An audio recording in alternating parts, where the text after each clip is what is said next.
बिस्मिल्लाहिर्रहमानिर्रहीम। Dear students, Assalamu alaikum. I am Rizwan Kabir and today our topic of discussion is conditional sentences. Dear students, आज हम conditional sentences की उन kinds के बारे में पढ़ेंगे जो कि 9th और 10th क्लास के सिलेबस का हिस्सा हैं। तो सबसे पहले हम इसकी पहचान करने की कोशिश करते हैं। First of all, conditional sentences को उर्दू में शर्तिया फिकरात कहते हैं। अब हम इन फिकरात की उर्दू में पहचान करते हैं। नंबर 1, ऐसे फिकरात लफ्ज़ अगर से शुरू होते हैं तो शर्तिया फिकरात जो होंगे वो लफ्ज़ अगर से शुरू होंगे। नंबर 2, ऐसे फिकरात के 2 हिस्से होते हैं। जो शर्तिया फिकरात होते हैं वो 2 हिस्सों पर मुश्तमिल होते हैं।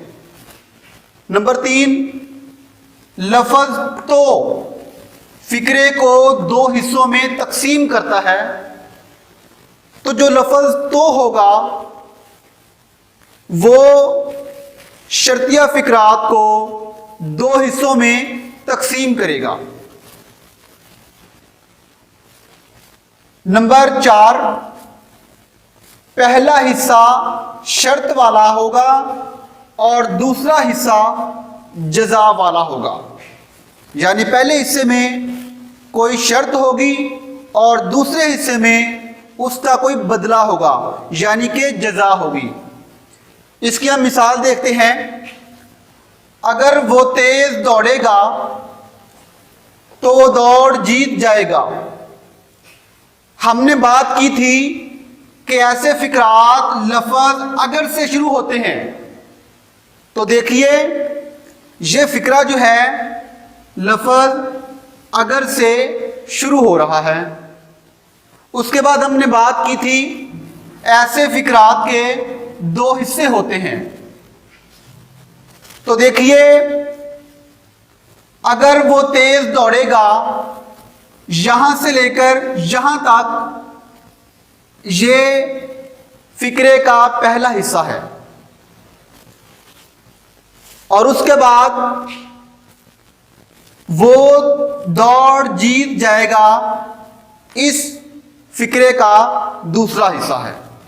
इसके बाद हमने पढ़ा था कि लफ्ज़ तो जो है वो फिक्रे को 2 हिस्सों में तकसीम करता है।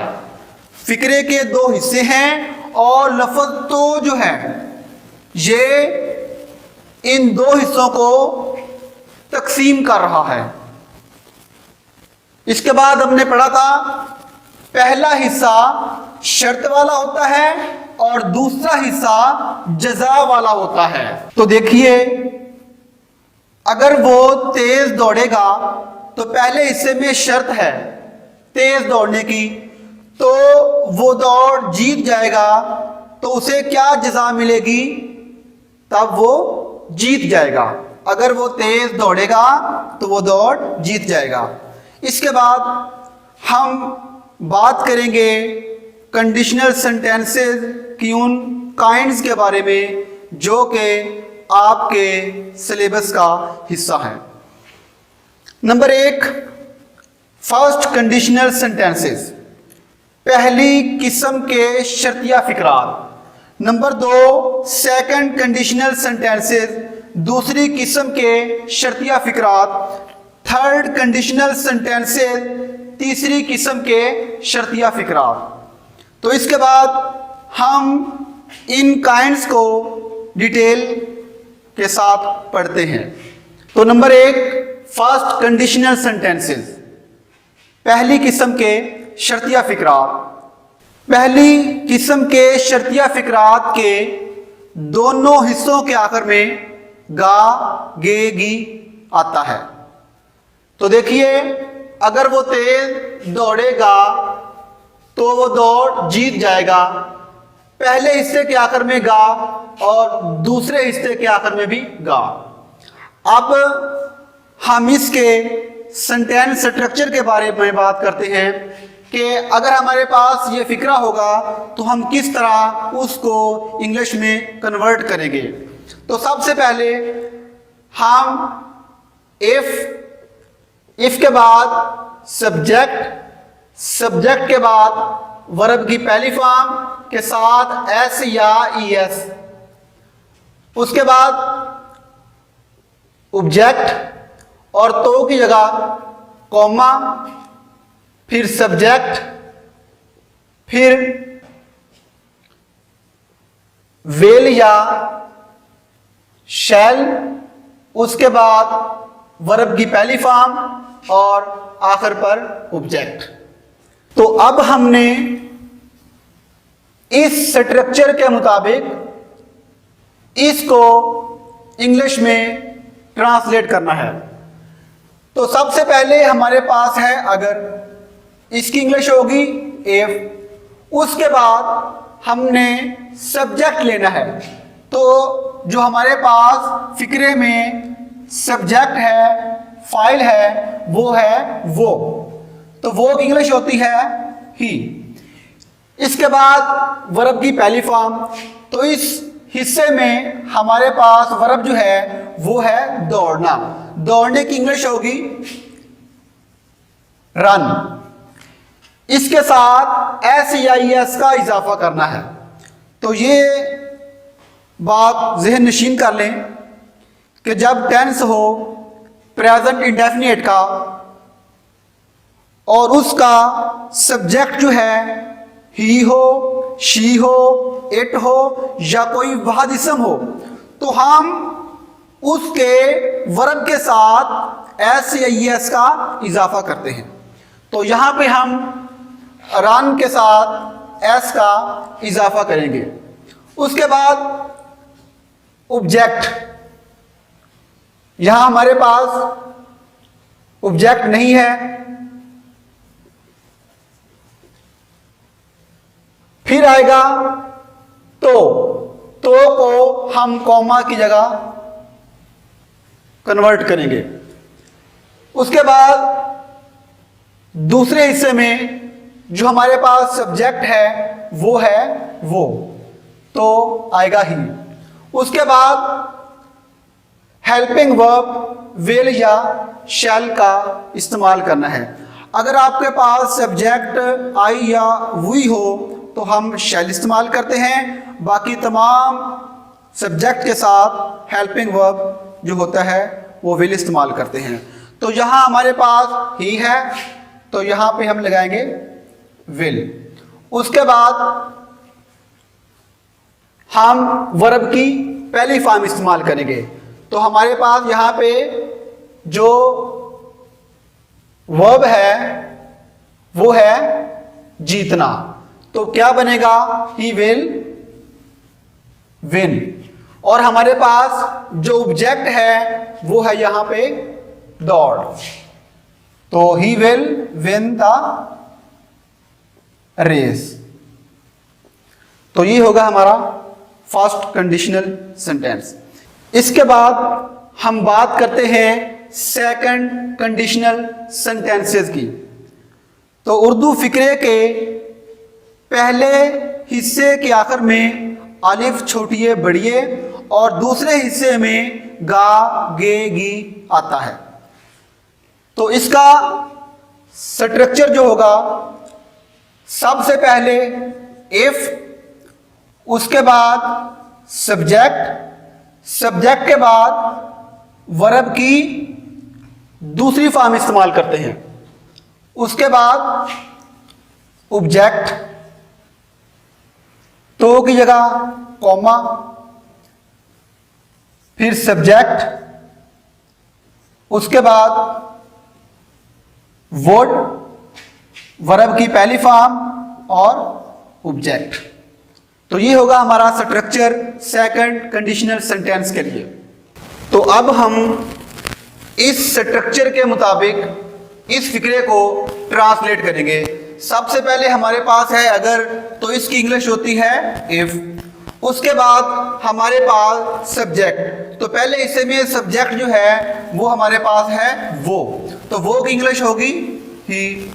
उसके बाद वर्ब की दूसरी फॉर्म, तो हमारे पास यहाँ पे जो वर्ब है वो है दौड़ना, तो दौड़ने की इंग्लिश होगी रन पहली फॉर्म और रैन दूसरी फॉर्म। ही रैन फास्ट।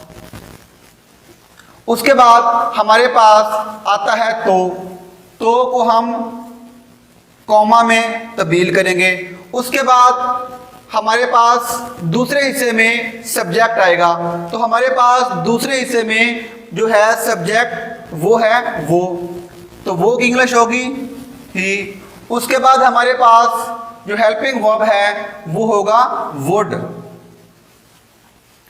और वुड के बाद वर्ब की पहली फॉर्म, तो हमारे पास यहाँ पे वर्ब क्या है जीतना, तो जीतने की इंग्लिश होगी विन, और हमारे पास जो ऑब्जेक्ट है वो है दौड़, तो ये बनेगा विन दी रेस।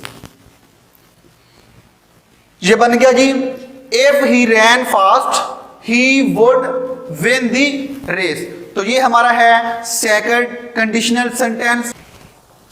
इसके बाद हम बात करते हैं थर्ड कंडीशनल सेंटेंसेस की। तीसरी किस्म के शर्तिया फिक्रात, ऐसे फिक्रात के दोनों हिस्सों के आखिर में ता, ती या ते आता है। तो देखें, अगर वो तेज दौड़ता, पहले हिस्से के आखिर में ता आ गया तो वो दौड़ जीत जाता, और दूसरे फिक्रे के हिस्से के आखिर में भी ता आ गया, तो ये होगा हमारा थर्ड कंडीशनल सेंटेंस। तो हम इसका सबसे पहले स्ट्रक्चर लिखते हैं। तो पहले आएगा इफ, उसके बाद सब्जेक्ट, सब्जेक्ट के बाद हैड प्लस थर्ड फॉर्म, उसके बाद ऑब्जेक्ट, तो की जगह कॉमा, फिर subject, helping verb would have के साथ थर्ड फॉर्म, और आखिर पर ऑब्जेक्ट। तो इस स्ट्रक्चर के मुताबिक हम इस फिक्रे को इंग्लिश में ट्रांसलेट करेंगे। तो देखें, सबसे पहले हमारे पास आ गया इफ, उसके बाद हमारे पास सब्जेक्ट जो है पहले हिस्से में वो है वो, तो वो होगा ही। उसके बाद हैड, हैड के बाद हम थर्ड फॉर्म इस्तेमाल करेंगे। यहां पे हमारे पास जो वर्ब है वो है दौड़ना, तो दौड़ने की इंग्लिश होगी रन, लेकिन हमने यहां पर वर्ब की तीसरी फॉर्म इस्तेमाल करनी है। तो पहली रन, दूसरी रैन और तीसरी रन, पहली और आखिरी सेम होती है। तो इफ ही हैड रन, उसके बाद ऑब्जेक्ट हमारे पास यहां पे नहीं है, उसके बाद तो की जगह कॉमा आ गया, उसके बाद दूसरे हिस्से में सब्जेक्ट जो है वो है वो, तो वो की इंग्लिश होगी ही। उसके बाद हेल्पिंग वर्ब हम इस्तेमाल करेंगे थर्ड कंडीशनल में वुड हैव।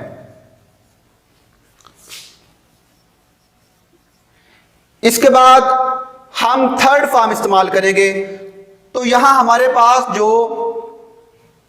वर्ब है वो है जीतना, जीत जो है, तो जीत की पहली फॉर्म विन, दूसरी और तीसरी वन होती है। तो यहां पे थर्ड फॉर्म आएगी वन, WON वन। तो आखिर पर हमारे पास जो है ऑब्जेक्ट वो है दौड़, दौड़ की इंग्लिश होगी रेस। तो ये बन गया if he had run fast he would have won the race. अगर वो तेज दौड़ता तो दौड़ जीत जाता। तो ये थे हमारे कंडीशनल सेंटेंसेस। अल्लाह हम सबका हामी नासिर हो।